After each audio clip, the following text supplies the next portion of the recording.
My son spit on my face. At dinner, so I sold his house and took everything, and I never came back.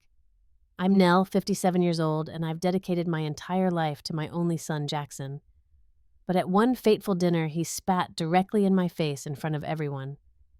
What he didn't know was that I secretly owned the beautiful house he and his wife lived in.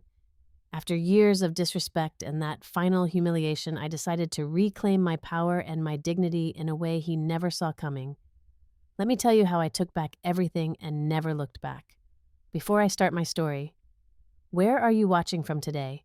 Hit that like button and subscribe if you've ever had to make a difficult choice to protect your self-respect.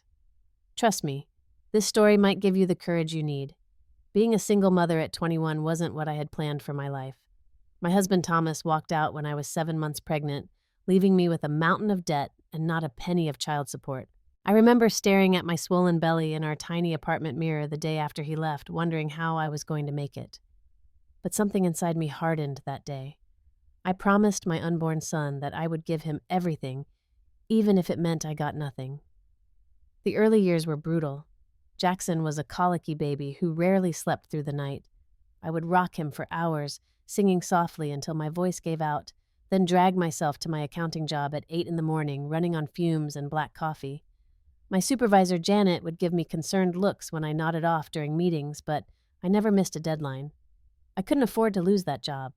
Evenings were for my second job, waiting tables at Romano's, an Italian restaurant 12 blocks from our apartment. Mrs. Gianelli, the owner, would let Jackson sleep in a makeshift bed in the back office, while I served pasta and breadsticks to couples enjoying the kind of nights out I could only dream about. On good nights, the tips would be enough to cover diapers for the week. On bad nights, I would walk home in the dark, counting coins in my pocket, calculating what bill could wait another month. "You're the strongest woman I know," my neighbor Doris would say when she watched Jackson on the rare occasions both my jobs needed me at the same time. I don't know how you do it. I didn't either sometimes. There were moments I would lock myself in the bathroom, turn on the shower to muffle the sound and sob until I couldn't breathe. But then I would splash cold water on my face, reapply my mascara, and step back out with a smile for my son. As Jackson grew, so did our expenses. When he was 4, he needed surgery to place tubes in his ears after recurring infections. The medical bills nearly broke me. I sold my grandmother's pearl necklace, the only valuable thing I owned, to make the payments. But Jackson recovered quickly, and his bright smile when the constant ear pain finally stopped was worth every sacrifice. Elementary school brought new challenges and expenses, field trips, school supplies, proper clothes so he wouldn't get teased. I still remember his 6th birthday party. I couldn't afford to rent out one of those play centers like the other parents, so I transformed our tiny apartment into a superhero training camp with homemade obstacles and games. I stayed up all night baking and decorating a Batman cake that looked a little lopsided but tasted divine. Jackson declared it was the best party ever, and I felt like Supermom for a day. Soccer became Jackson's passion in middle school. I arranged my work schedule to never miss a game, sitting on those cold metal bleachers in all weather, cheering louder than anyone. His coach once told me, "That boy plays his heart out when you're watching. You can see him looking for you in the stands." Those words warmed me through many winter games. The teenage years brought their own struggles. Jackson wanted the expensive sneakers and video games his friends had. I took on additional bookkeeping jobs on weekends to make it happen. When he made the honor roll in 9th grade, I splurged on the latest gaming system, eating nothing but ramen noodles myself for 2 months to compensate. College was always the dream, the North Star guiding all my financial decisions. I started a dedicated savings account when Jackson was just 2 years old, putting away $5 here, $10 there. By his senior year of high school, I had managed to save enough to send him to State University with no student loans. The night he got his acceptance letter, we danced around our little kitchen, laughing and crying. That moment made every double shift, every missed vacation, every lonely night worth it. His high school graduation remains one of the proudest days of my life. When they called Jackson Williams and he walked across that stage in his blue cap and gown, I felt a sense of accomplishment that's impossible to describe. We had made it. Despite everything stacked against us, my boy was going to college with a bright future ahead. "I'm going to make you proud, Mom," he whispered when he hugged me after the ceremony. "You already have," I told him, fighting back tears. "You always have." Dating wasn't even on my radar for most of Jackson's childhood. A few men asked, but between 2 jobs and a growing boy, where would I find the time? And frankly, the thought of bringing someone new into our delicate balance terrified me. What if they were mean to Jackson? What if they left like his father did? The risk seemed too great. Travel was another luxury we couldn't afford. While other families posted vacation photos from beaches and theme parks, our big adventure was a weekend bus trip to visit my sister in the next state. Jackson never complained, though. He would make elaborate plans for when we're rich, detailing the exotic places we would visit together someday. Every decision I made, every penny I spent, every hour I worked was filtered through one question: what's best for Jackson? My own needs and wants faded into the background until they barely existed at all. I was a mother before anything else. Sometimes I wondered if I had disappeared entirely into that role, but then Jackson would give me one of his rare, genuine hugs, and I knew it was all worthwhile. Those years of sacrifice were hard, but there was a simplicity to them too, a clarity of purpose. I knew exactly why I was working so hard, and the reward was watching my son grow into a smart, capable young man with opportunities I never had. That was enough for me. More than enough. College transformed Jackson. He blossomed in ways I hadn't anticipated, gaining confidence and sophistication with each semester. His natural intelligence, combined with the strong work ethic I'd instilled in him, made him a standout student. By his junior year, companies were already recruiting him for internships. I remember his graduation day vividly.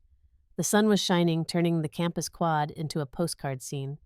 When Jackson crossed the stage to receive his computer science degree, graduating magna cum laude, I thought my heart might burst with pride.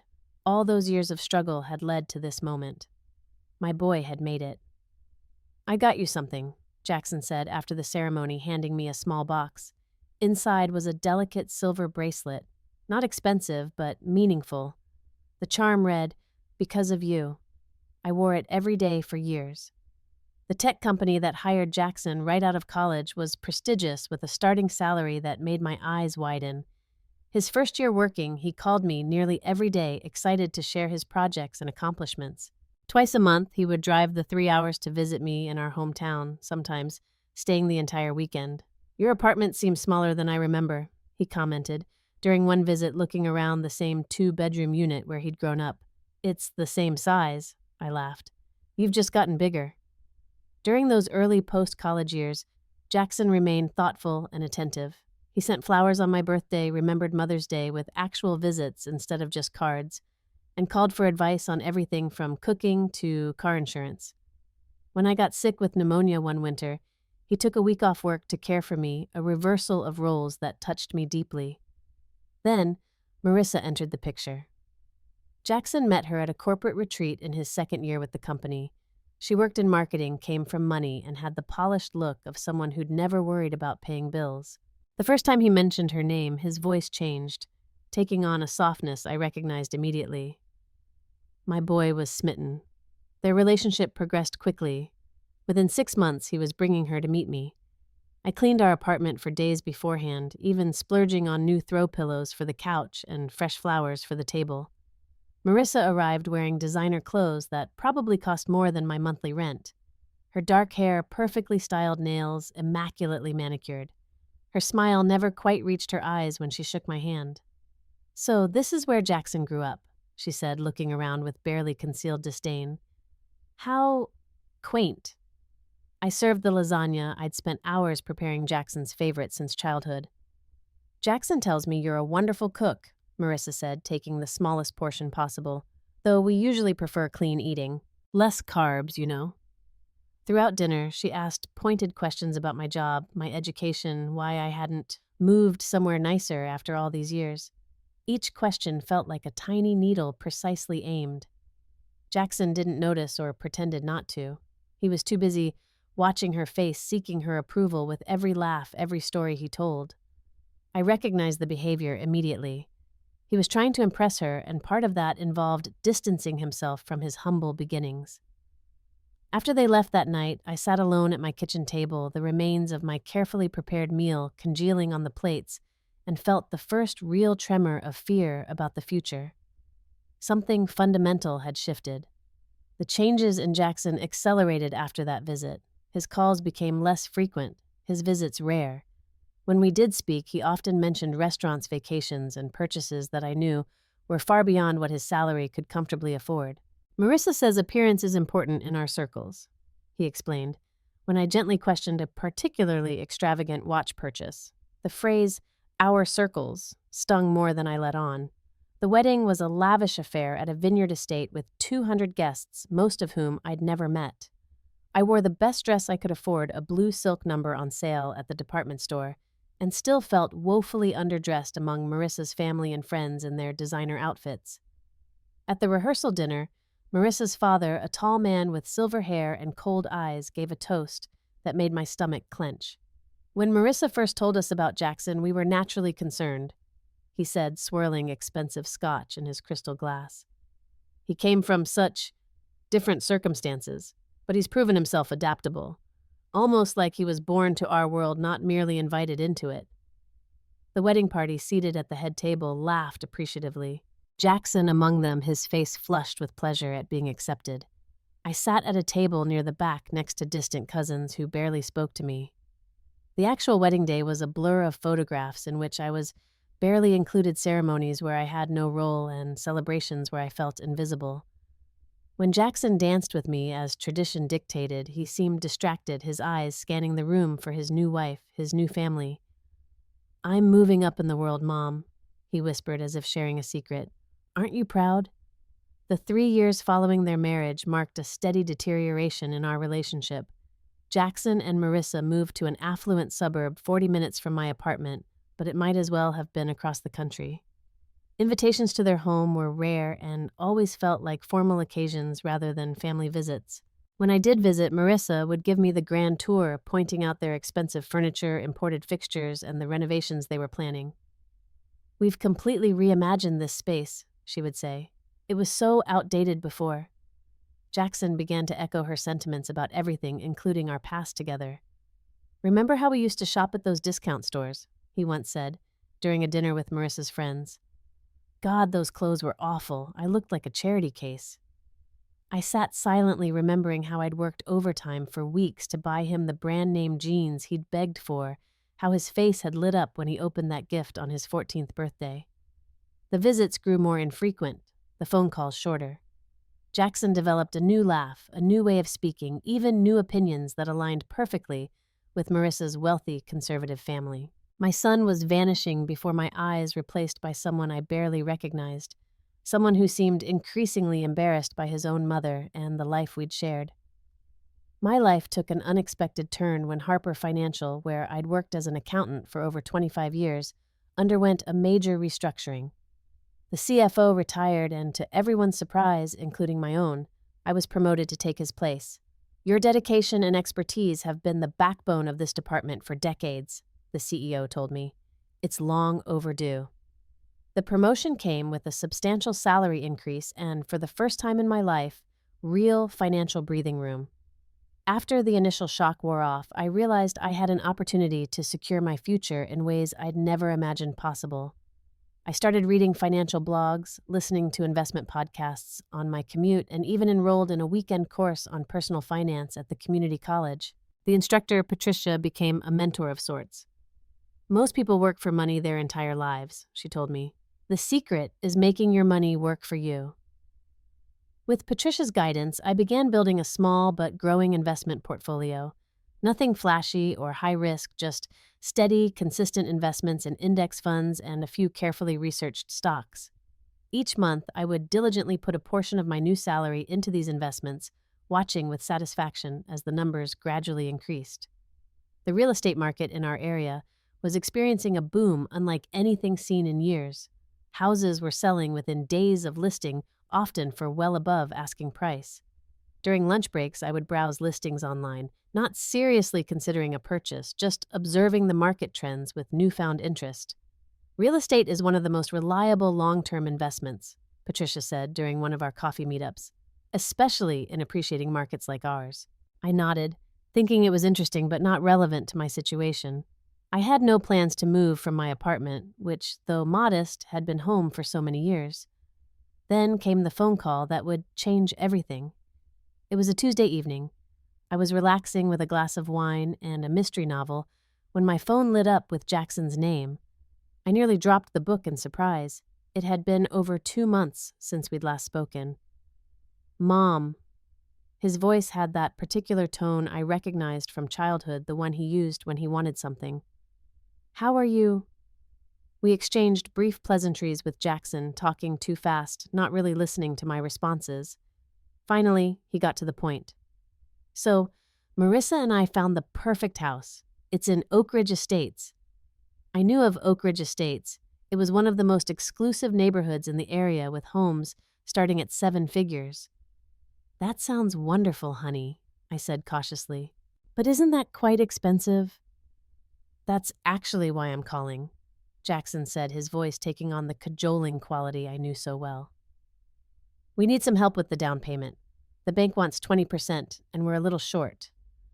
A little short turned out to be $150,000, a sum that, until my recent promotion and careful saving, would have been utterly impossible for me to consider.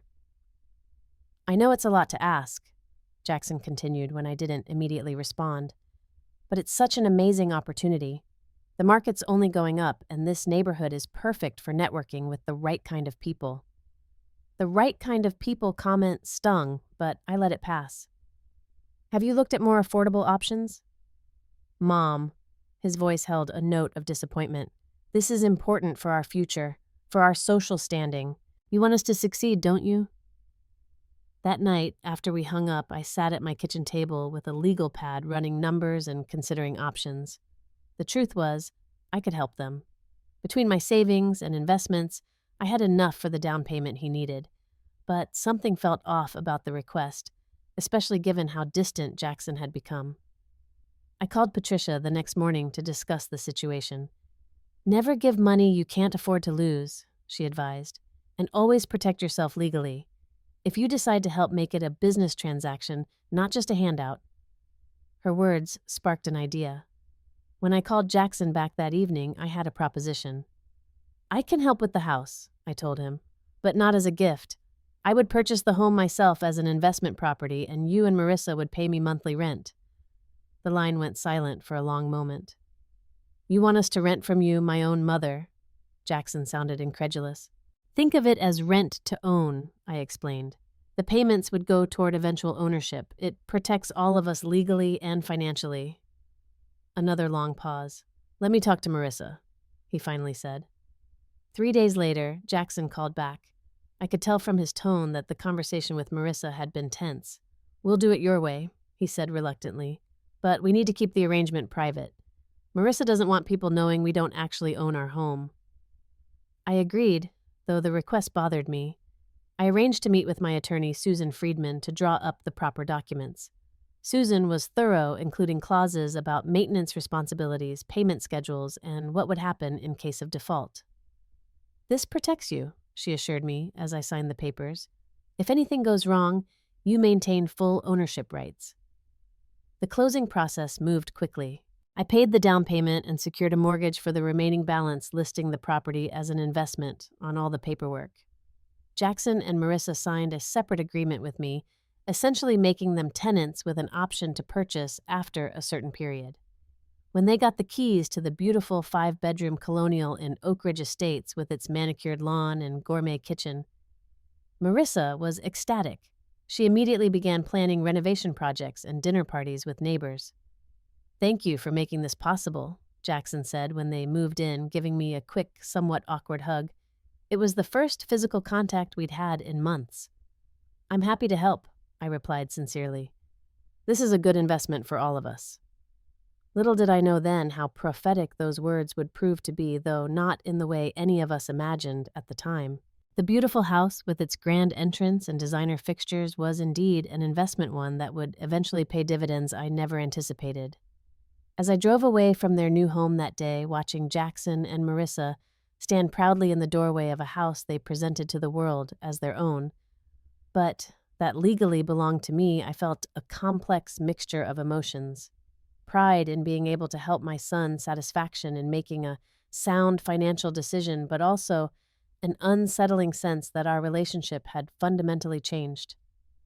I was no longer just his mother, I was his landlord too. What I couldn't have known then was how valuable that legal protection would become, or how soon I would need it. 3 years passed with Jackson and Marissa settled in their Oak Ridge Estates home, or rather my home that they occupied. Our relationship had deteriorated to occasional text messages and obligatory holiday cards. Each month, their rent payment would appear in my account, usually a few days late, but I never commented on the tardiness. It seemed a small issue compared to the growing emotional distance between us. Then, Marissa announced her pregnancy on social media. I discovered the news not through a call from my son, but from a carefully staged photo of the couple holding a tiny pair of baby shoes posted to Instagram with the caption, "Our perfect family grows by 2 tiny feet. Baby girl Williams arriving this summer, #blessed." I called Jackson immediately, my heart racing with excitement and hurt in equal measure. "Were you planning to tell me I'm going to be a grandmother?" I asked when he finally answered. "We've been busy, Mom," he replied, sounding distracted. "Doctor appointments, nursery planning, you know how it is." "Actually, I don't," I said quietly. "I did all that alone." An awkward silence followed. "Well, now you know," he finally said. "We're having a girl in July." I pushed down my disappointment and focused on the positive. "I'm so happy for you both. I'd love to help with the nursery or baby shopping, whatever you need." "Marissa's mother is handling all that," he replied quickly. "She's got an interior designer friend who specializes in nurseries for newborns. Very exclusive." The dismissal was clear, but I persisted. "Well, maybe I could host a baby shower, something small and intimate with close friends and family." The long pause told me everything before he even spoke. "Marissa's sister is already planning the shower, at the country club. It's being catered by that chef from the cooking show. Very upscale." "I see." I swallowed hard. "Well, I'm here if you need anything." "Sure, Mom. Thanks. I've got to run to a meeting."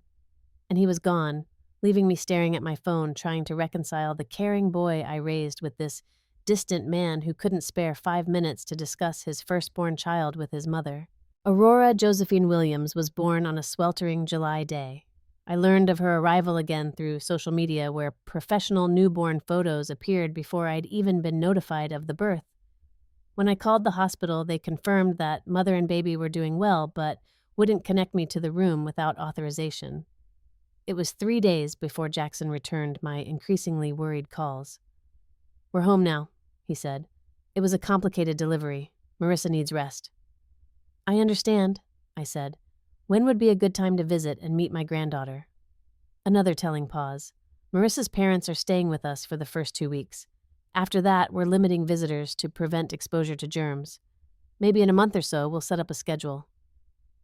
A month came and went with no invitation. I finally took matters into my own hands, purchasing a beautiful silver rattle and hand-knit blanket and driving to their home unannounced.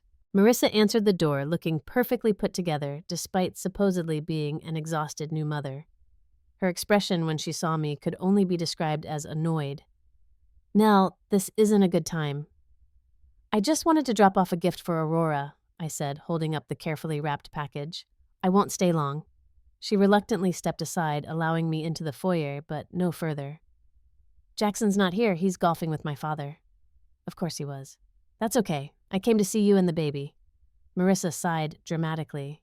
"She's napping, and I was about to lie down myself."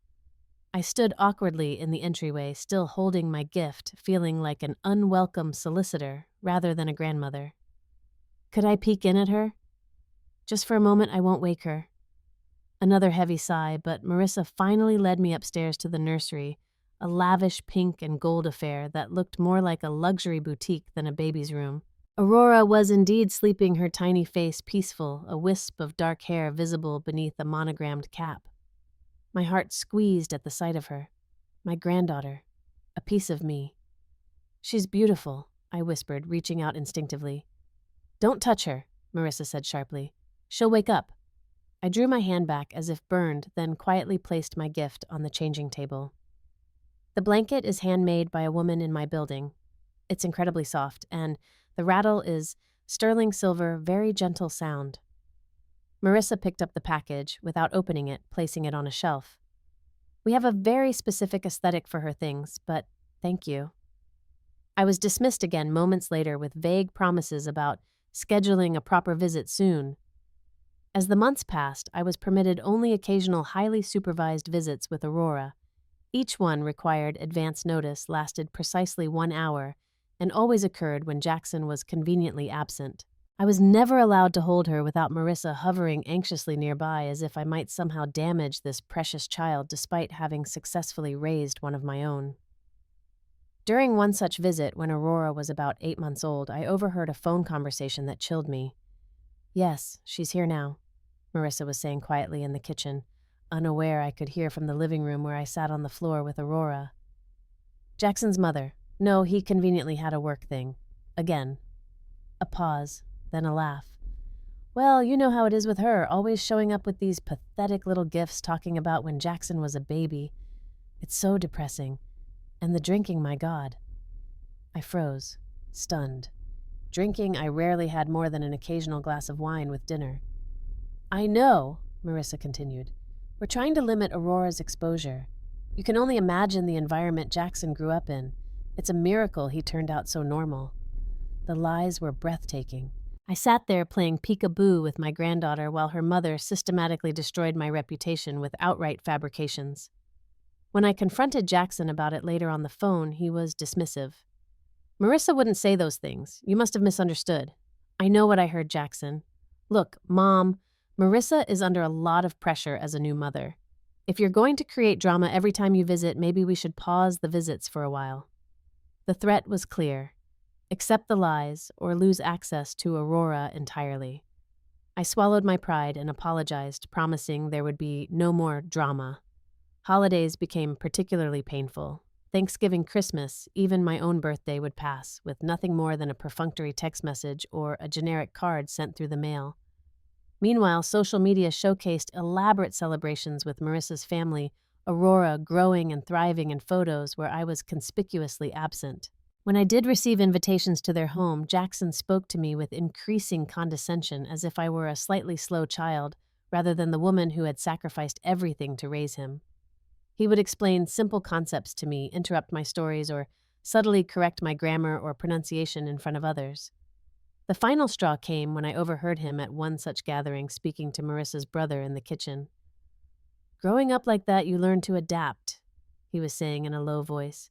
"You develop skills for moving between worlds. Most people from that background stay trapped there, but I was determined to be different." "Well, you certainly succeeded," the brother replied. "Nobody would ever guess where you came from." Their laughter felt like a knife between my ribs. My son was not only ashamed of his past of me, but he was using our struggles as performance material, a rags to riches story where I was the embarrassing reminder of the rags he'd left behind. Aurora's 5th birthday fell on a perfect June Saturday, the kind of early summer day that feels touched by magic. I had been invited to the celebration after weeks of gentle reminders that I would like to attend. The invitation, when it finally arrived, made it clear this was a courtesy inclusion rather than a welcome one. "We're having a small gathering for family," Jackson had said. "Just cake and presents at the house, nothing fancy." When I arrived precisely at the designated time of 3 o'clock, I discovered that nothing fancy meant a full-scale garden party complete with a bouncy castle professional face painters, a cotton candy machine, and at least 30 adults mingling on the expansive back lawn. Marissa greeted me with air kisses, careful not to actually make contact. "Nell, you made it. Aurora will be so surprised." Her emphasis on surprised told me my granddaughter hadn't been informed I was coming. Another subtle dig. I clutched my gift, a sterling silver bracelet that had belonged to my grandmother. It wasn't expensive by Oak Ridge standards, but it was precious to me, a family heirloom I'd saved for this moment. "Where is the birthday girl?" I asked, searching the crowd. "With her real family," Marissa said, then quickly corrected herself. "I mean, with my parents by the gift table. They just got her the most adorable pony riding lessons package." I made my way across the lawn, nodding politely to strangers who barely glanced my way. Aurora sat on a throne-like chair beside a mountain of elaborately wrapped presents, wearing a custom-made princess dress that probably cost more than my monthly rent. "Grandma Nell," she exclaimed when she saw me, her face lighting up with genuine delight. That pure moment of connection was worth all the discomfort. I knelt beside her chair, handing her my small gift box. "Happy birthday, sweetheart. I have something very special for you." Aurora tore into the wrapping with typical 5-year-old enthusiasm. When she opened the velvet box, her eyes widened at the delicate silver bracelet nestled inside. "It's so pretty," she gasped. "It belonged to my grandmother, your great-great-grandmother," I explained. "She gave it to me when I was a little girl, and now I'm giving it to you." "Look, Mommy." Aurora held up the bracelet excitedly as Marissa approached. Marissa's smile tightened as she took the bracelet, examining it with thinly veiled disdain. "How vintage," she said in a tone that clearly meant old and cheap. She placed it back in the box and set it aside. "We'll put that somewhere safe, honey. Now come see what Aunt Jessica brought you." And just like that, my meaningful gift was dismissed and forgotten. Dinner was served at 6, an elaborate affair catered by a trendy restaurant with stations for different cuisines. I found myself seated at a table far from the birthday girl, surrounded by Marissa's distant cousins who seemed unsure why I was there. "And what do you do exactly?" one of them asked after an awkward silence. "I'm the CFO of Harper Financial," I replied. "Oh," the woman looked surprised. "That's impressive. Jackson never mentioned his mother had such a responsible position." Because Jackson never mentioned me at all, I thought, but didn't say. The main table where Jackson, Marissa, Aurora, and Marissa's parents sat was positioned centrally visible to all. I watched as they laughed together, the perfect family portrait. My exclusion from this inner circle couldn't have been more obvious if they'd hung a sign. After the birthday cake, a lavish 3-tiered creation topped with a sugar sculpture of Aurora Marissa's father stood to make a toast. "To our beautiful granddaughter," he said, raising his champagne flute. "May you always know the privilege and protection of a proper family upbringing." His eyes drifted meaningfully in my direction on the word proper. I stared at my plate, cheeks burning. The conversation at the main table gradually became audible as other guests began mingling around the dessert station. Marissa's mother was asking about my background, her voice carrying just enough for me to hear. "So, Jackson rarely speaks about his childhood. Was it very difficult?" I couldn't hear Jackson's response, but I saw him shift uncomfortably. "And your ex-husband, does Aurora's other grandfather ever visit?" she continued. "No," I heard Jackson say. "He wasn't in the picture." "How unfortunate," Marissa's mother replied, not sounding unfortunate at all. "Well, Aurora is fortunate to have proper male role models now." I stood up abruptly, needing air, but found myself drawn closer to the main table, a moth to the flame of my own humiliation. "Nell worked very hard," Jackson was saying now, his voice taking on that performative tone I'd come to recognize. "2 jobs most of my childhood. We didn't have much, but she did her best." "How admirable," Marissa's father said in a way that suggested the opposite. "From such humble beginnings to where you are now, quite the achievement." I approached the table, unable to stop myself. "Jackson was always brilliant," I said. "I'm very proud of what he's accomplished." The table fell silent, everyone turning to look at me, the interloper. "Nell," Marissa said with forced brightness. "We were just discussing Jackson's remarkable journey." "Yes," I nodded. "It was difficult at times, but we managed. Jackson was such a kind, thoughtful boy." "Mom," Jackson cut in, his voice sharp. "Nobody wants to hear about the bad old days." "They weren't all bad," I said softly. "We had love even when we had little else." Marissa rolled her eyes subtly. "Yes, well, love doesn't pay private school tuition, does it?" "No," I acknowledged. "For that I worked 2 jobs and went without so Jackson could have opportunities." "Here we go," Jackson muttered, loud enough for everyone to hear. "The martyr routine." I stared at him, shocked. "Excuse me, you always do this," he said, his voice rising. "Turn every conversation into a pity party about how hard you had it, how much you sacrificed. It's embarrassing." The table went completely silent. Even Marissa looked uncomfortable. "I wasn't aware that acknowledging reality was embarrassing," I said, struggling to keep my voice steady. "Reality," Jackson laughed harshly. "Your version of reality. Poor single mom working herself to the bone while her ungrateful son moves up in the world and forgets his roots. It's a nice story you tell yourself." "Jackson," Marissa's father said quietly, Perhaps this isn't the time. But Jackson was on a roll now, years of suppressed resentment bubbling to the surface. You know what, Mom? You didn't do me any favors. Growing up in that tiny apartment wearing secondhand clothes, being the poor kid at school. You think that was some kind of gift? Each word felt like a physical blow. I struggled to breathe. I never claimed it was perfect, I managed. But I did my best with what I had. Your best? Jackson's voice was cruel now, his face flushed with anger. Your best was working dead-end jobs and wallowing in self-pity while I had to figure everything out on my own. Your best kept us trapped in mediocrity. That's enough, I said, tears threatening. I won't be spoken to this way. Or what? Jackson stood now, towering over me. You'll leave. Go back to your sad little apartment and cry about your ungrateful son. That's your solution to everything, isn't it? Play the victim. The party had gone completely still, all eyes on our confrontation. Aurora was watching wide-eyed from Marissa's mother's lap. I've never been a victim, I said quietly. I've been a survivor. Oh, spare me! Jackson's face contorted with disgust. You know what you are, a failure. You never did anything meaningful with your life except have me, and you remind me of that every chance you get. I stepped back, physically recoiling from his words. You don't mean that. I absolutely do. He stepped closer, his voice dropping to a venomous hiss. You think I owe you something because you did the bare minimum a parent should do. You're pathetic. And then, before I could respond, before I could even process his words, Jackson did the unthinkable. He deliberately, purposefully spat directly in my face. Time seemed to stop. I felt the warm spittle hit my cheek, run down to my chin. The collective gasp from the party guests sounded distant, as if I were underwater. No one moved. No one spoke. Marissa sat frozen, her hand covering her mouth. Her parents looked away in embarrassment. And Aurora, my sweet granddaughter, began to cry silently. With as much dignity as I could muster, I took a napkin from the table and slowly wiped my face. Without a word, I turned and walked through the silent crowd across the lawn and to my car. Not a single person called after me. Not a single voice asked me to stay.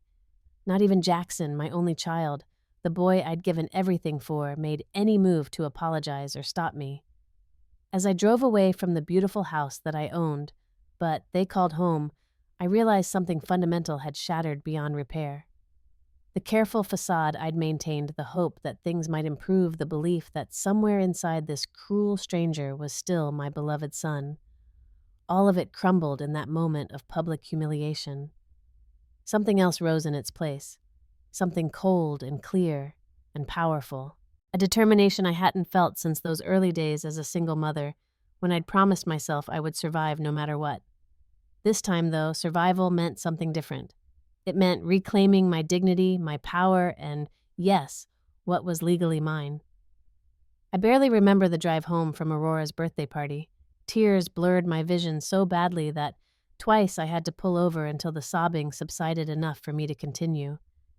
By the time I reached my apartment, my eyes were swollen and my throat raw, but a strange calm had settled over me.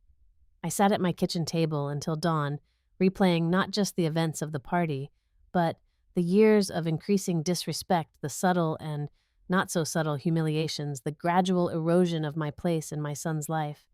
The more I thought about it, the more certain I became that something had to change. When the first light of morning filtered through my curtains, I made a cup of strong coffee and opened my laptop. The document I sought was in a folder labeled Jackson House, a comprehensive file containing the property deed, mortgage information, and most importantly, the rental agreement Jackson and Marissa had signed 3 years earlier. I read through the contract carefully, paying particular attention to the default clauses. As I suspected, they had violated several terms. The monthly payments had been late more than a dozen times. They had made unauthorized structural changes to the property, and a clause requiring them to maintain respectful relations with the property owner had certainly been breached in the most dramatic way possible. At 9 o'clock sharp, I called Susan Friedman, the attorney who had drawn up the original agreement. "Nell," she greeted warmly. "It's been a while. How are you?" "I've been better," I admitted. "I need your advice on exercising my rights as a property owner." I explained the situation, including the humiliating conclusion to Aurora's birthday party. Susan listened without interrupting, then sighed heavily. Legally, you're on solid ground, she said. The contract clearly gives you the right to sell the property if they've defaulted on the terms, which they have. But, Nell, this is your son we're talking about. I'm aware of that, I replied, my voice steadier than I expected. Believe me, I've thought about nothing else, but yesterday crossed a line that can't be uncrossed. Susan was quiet for a moment. If you're certain I can start the paperwork today, you'll need to give me some time to review everything and ensure we're proceeding correctly. I understand. And Susan, I want this handled discreetly. I don't want Jackson or Marissa to know until it's done. That's legally permissible given the terms of your agreement, she confirmed. But they'll need to vacate eventually. I know, I'm counting on it. Over the next 2 weeks, Susan and I worked methodically through the process. The real estate market was still hot, and properties in Oak Ridge Estates were particularly desirable. I listed the house with a reputable agent who specialized in high-end properties, making it clear that the current occupants were unaware of the impending sale. That's unusual, the agent David Palmer remarked during our initial meeting. It's complicated, I replied simply, but I assure you everything is legally sound. David nodded, professional enough not to pry further. Given the location and condition of the property, I anticipate significant interest. We should move quickly. The house went on the market on a Tuesday. By Thursday, we had 3 offers, all above asking price. The winning bid came from a young professional couple, the Hendersons, who had recently relocated to the area for executive positions. They were eager to close quickly and willing to work with the unusual circumstances. They'll need to take possession within 30 days of closing, David informed me. Are you certain the current occupants will vacate by then? They'll have to, I said. The law will be on the new owner's side. The next challenge was ensuring Jackson and Marissa would be away when the final paperwork was signed and the locks changed. Fortune favored me when I received a text from Jackson 2 days before the scheduled closing. Mom, it read, the first communication since the birthday party. No apology, no acknowledgement of what had happened. Marissa and I are taking a weekend trip to the coast. Would you watch Aurora? The request was breathtaking in its audacity. After everything that had transpired, he expected me to simply step into the role of convenient babysitter as if he hadn't spat in my face 2 weeks earlier. I'm afraid I can't this weekend, I replied. I have plans. 3 dots appeared as he typed, disappeared, then reappeared. What plans? The entitlement in those 2 words was palpable. Personal plans, I answered. Perhaps Marissa's parents can help. They're coming with us, came the reply. It's important. A networking opportunity with Marissa's father's business associates. Of course it was. I'm sorry, but I'm unavailable. I hesitated, then added, Have you considered professional childcare? The response was immediate and irritated. Forget it. We'll figure something out. Perfect, I thought. They would be away and without Aurora, which simplified matters considerably. I learned through discreet inquiry that they had arranged for Aurora to stay with Marissa's cousin for the weekend. This knowledge allowed me to finalize the timing with confidence. The closing took place Friday morning. I signed the papers transferring ownership to the Hendersons, accepted the cashier's check for the sale price, and handed over the property information folder I'd prepared. There's one last detail, I told Susan as we left the closing. I want to be there when the locks are changed. She raised an eyebrow. That's not necessary, Nell. The locksmith is scheduled for this afternoon. It's important to me, I insisted. I need to see this through. Susan studied my face, then nodded slowly. I understand. I'll arrange it. At 3 o'clock that afternoon, I stood on the front porch of the beautiful colonial house as a locksmith methodically replaced every exterior lock. The Hendersons had arranged for a security service to begin monitoring the property immediately, and a notice of ownership change was prominently posted on the front door. When the locksmith finished, he handed me a set of keys. These are for the new owners, he said. They'll pick them up on Monday when they return from their trip. I nodded, taking one last look at the house that had been both an investment and a source of pain. It looked exactly the same as it had 2 weeks ago, grand and imposing behind its manicured lawn. But everything had changed. Before leaving, I walked through each room, making sure nothing of mine remained. In Aurora's room, I paused beside her bed, placing a small package on her pillow. Inside was a letter explaining that, while I couldn't be her grandmother in person anymore, I would always love her, along with a photo album of the few precious moments we'd shared. As I drove away, I felt a complex mixture of emotions. Sadness for what had been lost, certainly. Grief for the son I had loved so deeply but who had become someone I no longer recognized. But also, surprisingly, a sense of liberation. For the first time in decades, I was putting myself first. The mortgage on the Oak Ridge house had been substantial, but the sale price more than covered the remaining balance. After paying off the loan, I was left with a significant profit enough to completely reimagine my future.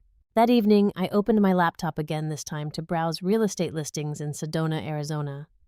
I'd visited once on a rare vacation years ago and had been enchanted by the red rock formations and the quality of light. It had seemed like a fantasy, then the idea of living somewhere so beautiful. Now, it was a possibility. More than that, it was a plan. The text message came through at 6:47 p.m. on Sunday evening, just as I was finishing dinner. "What the hell have you done?" All capital letters, 3 question marks. Jackson was beyond furious. I didn't respond immediately. Instead, I took my time clearing the table, washing my single plate and glass, and brewing a cup of chamomile tea. Only when I was settled comfortably on my sofa did I pick up the phone again. "I sold my house," I replied simply. The phone rang seconds later. I let it go to voicemail. It rang again immediately, and again. On the 4th call, I decided to answer. "How dare you?" Jackson's voice was so loud I had to hold the phone away from my ear. "We came home to strangers telling us we're trespassing in our own home." "Not your home," I corrected calmly. "My home, and now it belongs to the Hendersons. Lovely couple. He's in pharmaceuticals. She's a pediatric surgeon." "Are you insane?" Jackson was practically sputtering. "Our things are in there. Aurora's toys, our clothes, everything. Yes, about that. The new owners have generously allowed you 30 days to remove your belongings. After that, anything remaining will be considered abandoned property." There was a moment of stunned silence then. "You can't do this. It's illegal. We have rights." "Actually, I've done nothing illegal. You signed a rental agreement that clearly stated I maintained ownership rights. You violated multiple terms of that agreement, including the clause about maintaining respectful relations with the property owner. My attorney assures me everything was handled properly." "Attorney." His voice cracked slightly. "You got a lawyer against your own son." "I needed to protect my interests," I replied, "just as you've always protected yours."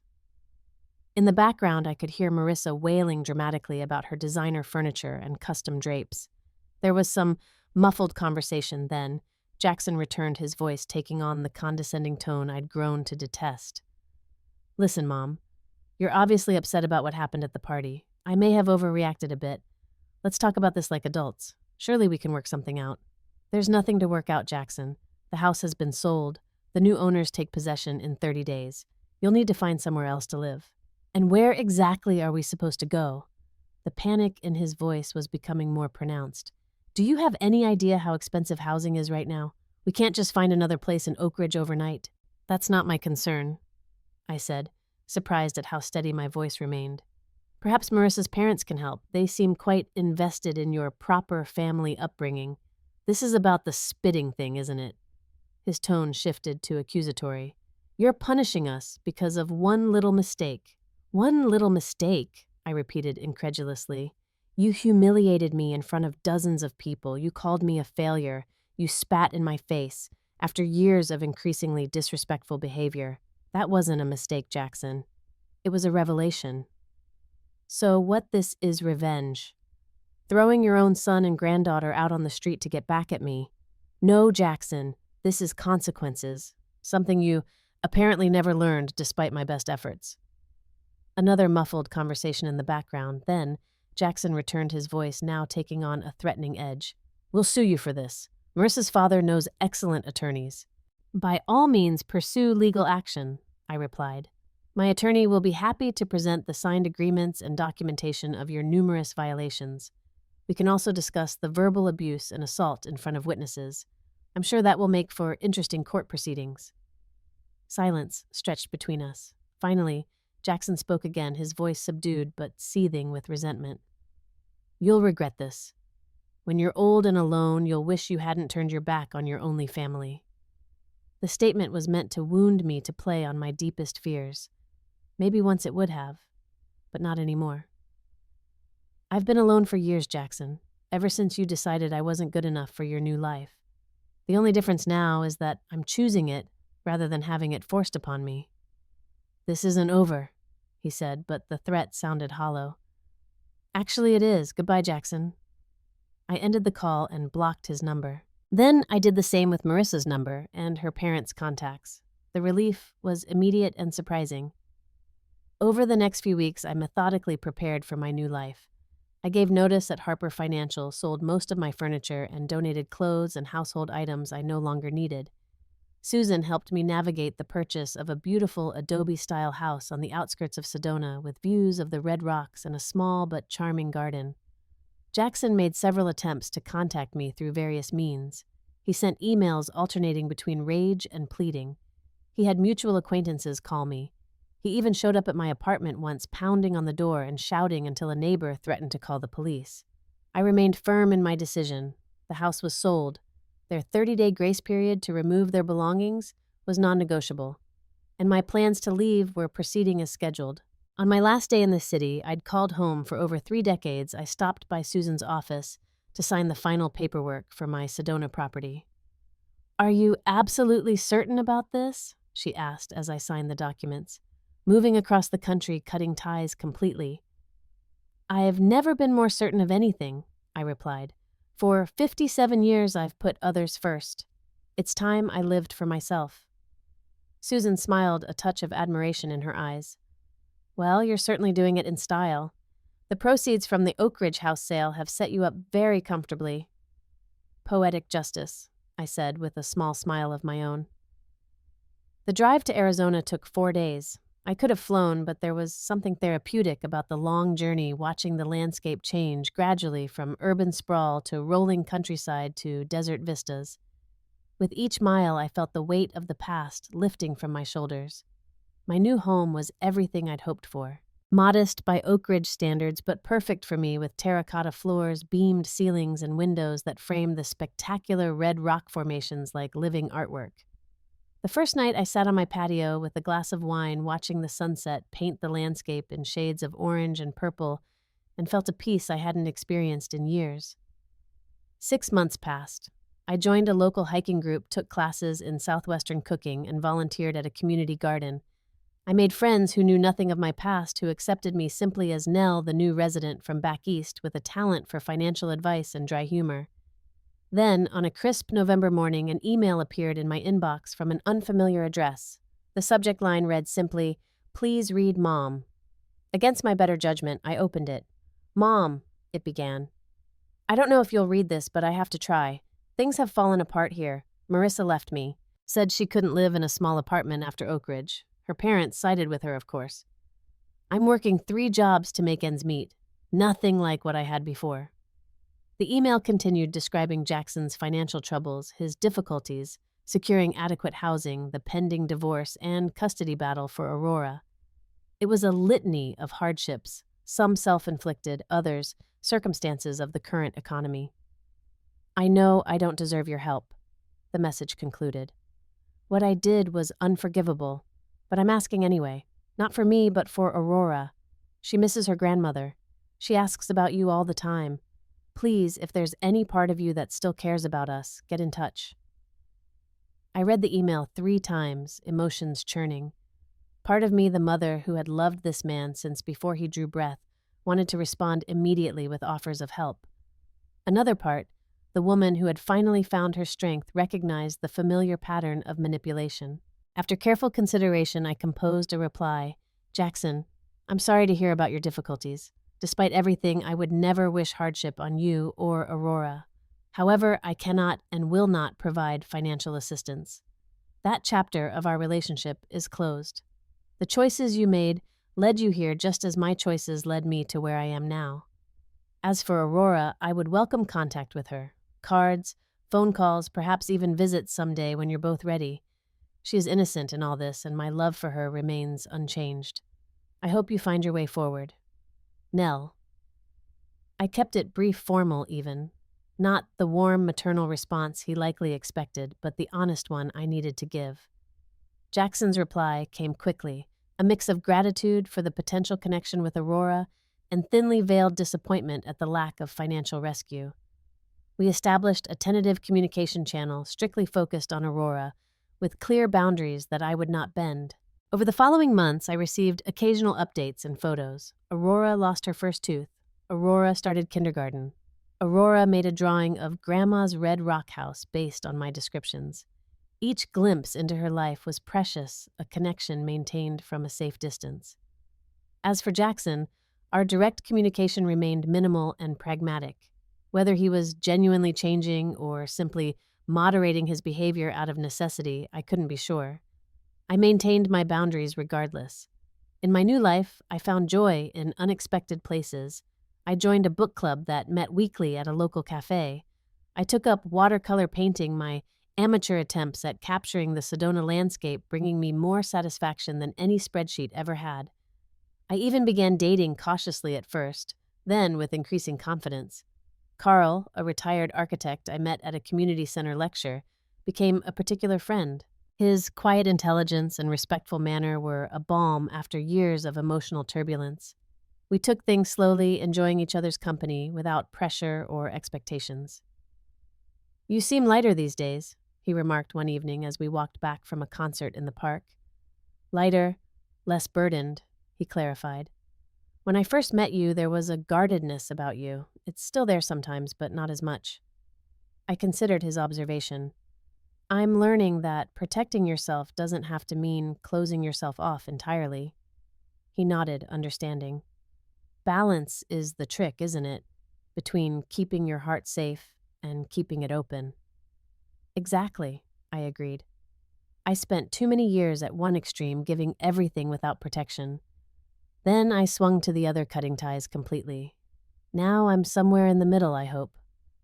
Carl took my hand as we walked, a simple gesture that felt significant. The middle seems like a good place to be. As the seasons changed in Sedona, painting the landscape in ever-shifting colors, I found myself reflecting on the journey that had brought me here.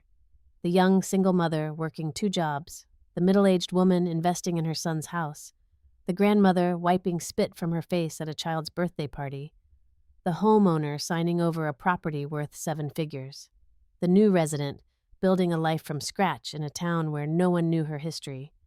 All of these women were me threads in the tapestry of a life that had taken unexpected turns but ultimately led to a place of peace. Not perfect happiness, but something more valuable, self-respect and genuine contentment. In my darkest moments during those early days as a single mother, I had believed that sacrifice was the purest form of love, that giving everything of myself, even my dignity, was what good mothers did. Now, I understood differently. Love without boundaries isn't love at all, it's erasure. And teaching your child that you deserve respect isn't selfish, it's essential both for your well-being and for theirs. I don't know what the future holds for Jackson, whether he'll truly learn from this experience or simply find new ways to blame others for his circumstances. I hope for the former, but I'm prepared for the latter. As for Aurora, I have a small trust fund set up for her education unknown to her parents. When she's 18, she'll receive a letter explaining it along with an invitation to visit if she wishes. Until then, I send birthday and Christmas cards, maintain the delicate connection that circumstances allow, and hope that someday she'll understand the complicated choices adults sometimes make. In the meantime, I wake each morning to the sight of red rocks glowing in the sunrise, make coffee in my sunny kitchen, and plan my day according to my own wishes. I'm learning to paint, to hike desert trails, to recognize local birds, to make friends without defining myself solely through service to others. Sometimes healing doesn't come from reconciliation. Sometimes it comes from walking away from saying, enough, from choosing yourself after a lifetime of being chosen last. It's not the ending I would have written for my story with Jackson, but it's the beginning I needed for my story with myself. And in the end, perhaps, that's the most important love story of all. What about you? Have you ever had to make a difficult decision to protect your self-respect? Or struggled with setting boundaries with loved ones? Share your experiences in the comments below. And if this story resonated with you, please like, subscribe, and share with someone who might need to hear it today. Remember, it's never too late to rewrite your own ending. Thank you for listening, and may you find the strength to choose yourself when necessary.